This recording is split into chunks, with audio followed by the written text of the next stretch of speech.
Je crée une bande dessinée et dans cette histoire, l'IA, c'est mon pire ennemi. Attends, je parle pas de l'histoire de la bande dessinée, je parle de processus créatif.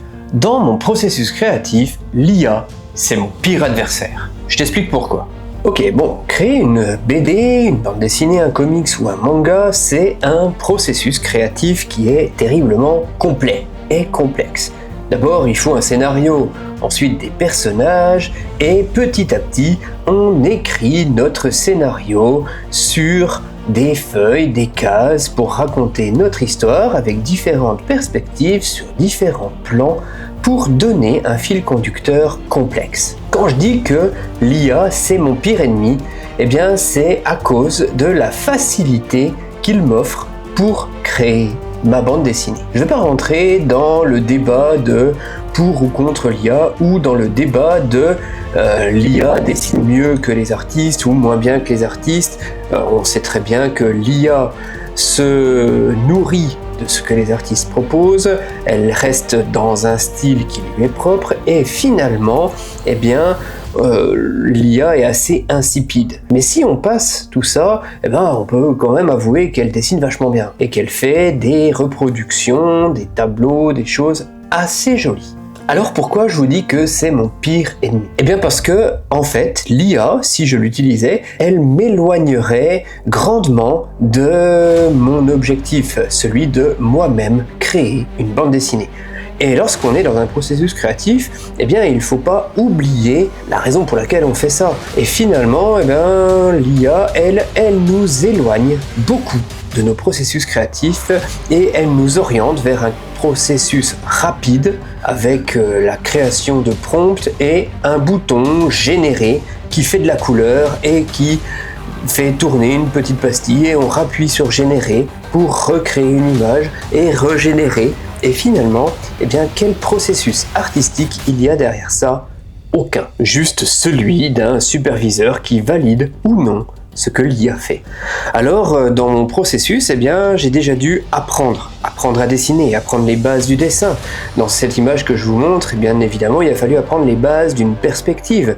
Je suis pas contre l'aide que peut nous offrir une tablette. Là, je dessine sur Fresco, qui est un des logiciels d'Adobe. J'aime beaucoup ça parce que, eh bien, déjà, on peut faire du dessin vectoriel et en plus de ça, eh bien, on a une quantité illimitée de calques, ce qui est réellement pratique. Les dessinateurs parmi vous, vous savez de quoi je parle.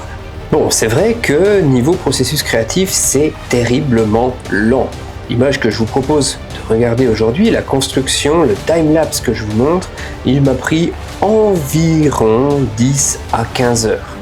Je ne sais pas vous dire exactement parce que j'ai pas noté toutes mes heures de travail dessus et là il est en extrême accéléré, mais avant ça eh bien, il a bien fallu dessiner un brouillon, savoir à peu près ce que je voulais faire, quel type de ville je voulais représenter. Donc là on est sur une ville un peu futuriste, très moderne, avec des couleurs assez étranges. Il y a quelque chose qui va pas dans cette ville, vous trouvez pas?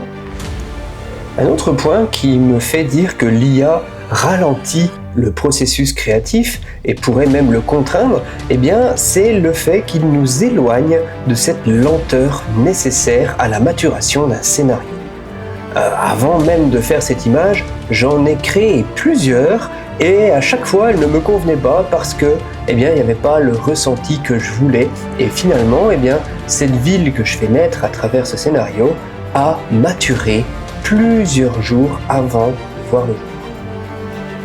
Donc pour ma part, j'ai décidé de réaliser ma bande dessinée sans IA, même pour organiser mes pensées, parce que ça fait partie du travail et que je ne veux pas louper un seul moment passé dans la conception de ma BD.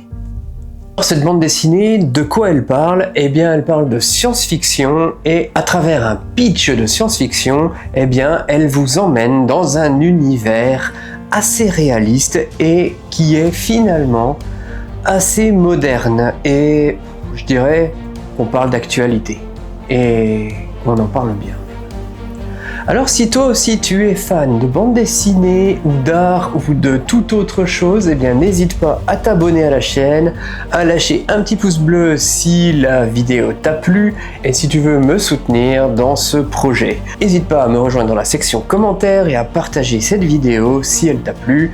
Pour ma part, tu peux me retrouver sur Instagram sur un nouveau compte, il n'y a pas encore beaucoup de followers, alors n'aie pas peur, mais je publie régulièrement des photos, des planches de la BD qui avancent à grands pas. Bientôt, je vous ferai une vidéo qui parlera du pitch de cette bande dessinée et où on va, et surtout, je vous ferai aussi des vidéos pour présenter les personnages. Il est temps pour moi de vous laisser et de retourner dessiner parce que je suis un petit peu en retard aujourd'hui. Mon projet c'était de faire une page entière sur ce week-end et on est dimanche soir, j'ai pas fait encore l'ancrage, donc ce sera pas fini. Mais c'est pas grave parce que la lenteur fait partie du processus et comme tu l'as si bien deviné, travailler lentement permet de faire maturer un projet. Je vous retrouve la semaine prochaine ou une autre semaine, on verra bien. En attendant, prenez soin de vous. Allez, ciao!